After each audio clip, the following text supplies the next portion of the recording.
up this Wednesday on CNN Student News, debate is raging in the U.S. and now on Capitol Hill about vaccines, specifically the measles, mumps, and rubella vaccine, or MMR. There's no federal law that requires parents to have their children vaccinated, and some refuse to do it. But after a measles outbreak in California, the disease is now spread to 102 people in 14 states. Politicians are joining the heated conversation about vaccines. Most people who caught the measles in the recent outbreak had not been vaccinated against it, though a handful had. There have been no deaths. The last measles death in the U.S. was in 2003. Most people who get measles recover in a few weeks, but it's incredibly contagious. And the Centers for Disease Control says the best way to prevent its spread is by having children vaccinated. Some schools won't allow children who haven't been vaccinated. Some doctors won't treat children who haven't been vaccinated. But those scientists say the MMR vaccine is safe, that there's no known link between the vaccine and developmental disorders, including autism. That fear keeps some parents from having their children vaccinated. Senator Rand Paul, who's also an eye doctor, said he'd heard of many tragic cases of normal children who developed severe mental disorders after vaccines. House Speaker John Boehner said he believes all children should be vaccinated, but he's not sure there should be a federal law. And President Obama says parents should vaccinate their children, but that it shouldn't take a law to get them to do it. What can you say about pandas? They're a very special mascot. We're glad they're watching today. The Padua Academy Pandas are on our roll from Wilmington, Delaware. Redhawks are next. Hello to Monroe, North Carolina. Hello to everyone watching at Monroe High School. And we'll wrap up in Las Cruces, New Mexico. It's great to see the Thunderbirds of Zia Middle School. When President Obama visited Saudi Arabia last week, he took some criticism for it. The Middle Eastern nation does not have a good record on human rights. It's historically limited women's rights. Those who insult Islam and break the law can be whipped, sometimes publicly. People who aren't Muslims can't become citizens. President Obama said sometimes the U.S. has to balance the need to address human rights with the need to fight terrorism or support stability in the region.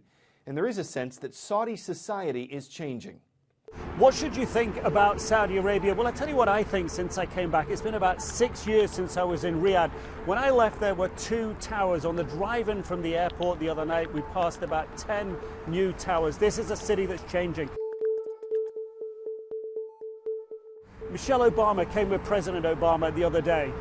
She came without wearing a scarf, without wearing an abaya. 10 years ago, people tell me that would have been a scandal. She shook hands with the new king, with King Salman. This would have been unheard of just a few years ago. So what has made this change? What else has changed? King Abdullah did make changes while he was here. They might be subtle and not significant, it seems, from the outside. He put more than 100,000 young Saudis into education overseas. He paid for them to go and study at universities overseas, knowing full well that when they came back, they'd bring back some of those outside values, and this would work inside society to bring about change. When you talk to women here, it's much more than just about are they allowed to drive. It's about their participation in society on an equal basis with men.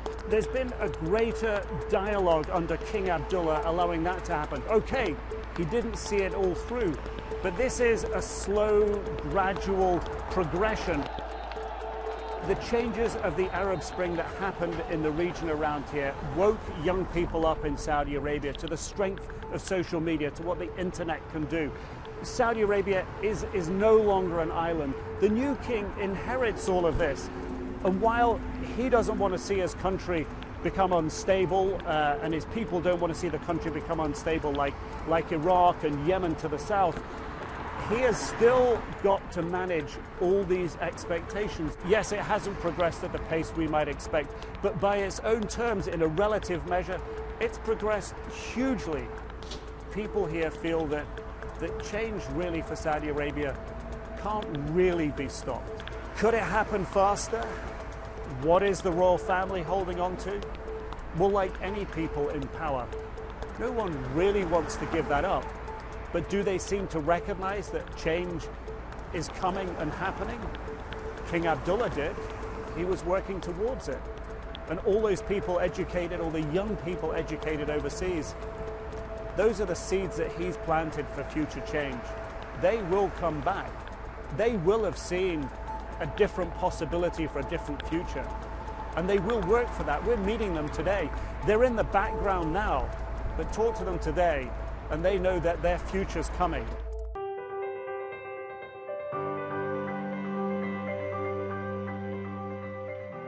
At 4 years old, Alex Scott decided to open a lemonade stand. She wasn't looking to earn money for herself.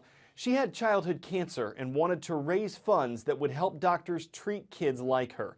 Alex lost her battle with cancer 4 years later in 2004, but her efforts have raised more than $80 million and counting.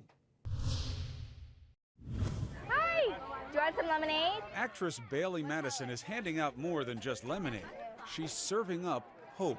Pink, of course, because it'll match your outfit. Madison works with Alex's Lemonade Stand Foundation, which encourages kids to raise money for childhood cancer research by selling lemonade. You're never too young to make a difference, and your voice can be so powerful. No matter if you're a singer or a dancer, you're an actress, you go to school, and no matter what you do in this world, you have a voice and you can make such an impact. That's certainly true for bone cancer survivor Kayla Cruz.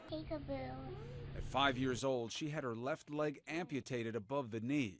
Today, there's nothing this middle schooler can't do. She's involved in taekwondo and swimming. She doesn't consider herself handicapped in any way. She's differently abled. Alex's Lemonade Stand! Cruz teamed up with Alex's Lemonade Stand to share her story, raising pediatric cancer awareness and inspiring other kids to never give up. If you fall down, get back up, keep trying, and believe in yourself. And no matter what, if you can do one thing, you can do everything. Alex's Lemonade Stand gives about 86 cents of every dollar it receives to funding childhood cancer research. That's according to charitynavigator.org. It's one site where you can see how a charity is ranked and where its money goes before you donate. Why might that be important? Charity. Seems pretty straightforward, right? You give money to an organization, they take that money and make sure it gets where it needs to go. Simple enough. Well, as it turns out, charity, like most things, is more complicated than it seems. First off, pretty much anyone can raise money these days, either using a crowdfunding site like GoFundMe or by crowdsourcing help for a problem. So when it comes to big charities, many operate a little bit like an investment fund. The idea is they make a profit on your dollar so they can make it go farther. In fact, that's how some nonprofit CEOs justify those hefty salaries. They say they're very good at squeezing the most out of your donation, so they deserve to be paid as well. Like that? Well, that's just how it is. Confused? Maybe you should be, because we haven't even gotten to the so-called venture capital philanthropy yet. That's where instead of giving money to, say, a university doing cancer research, a foundation might instead invest in a private company studying a cure.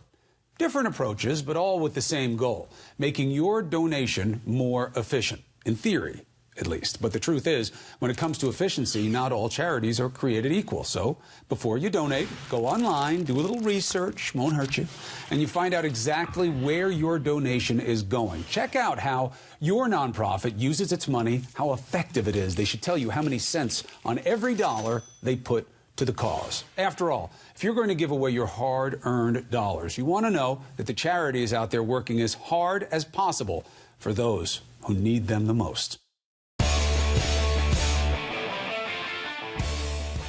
Well, as long as things are frozen outside, do you want to build a snowman? How about a whole army of them? In Ottawa, Canada, where the high was 19 degrees on Sunday, hundreds gathered at a football field and tried to break the Guinness World Record for most snowmen built in an hour.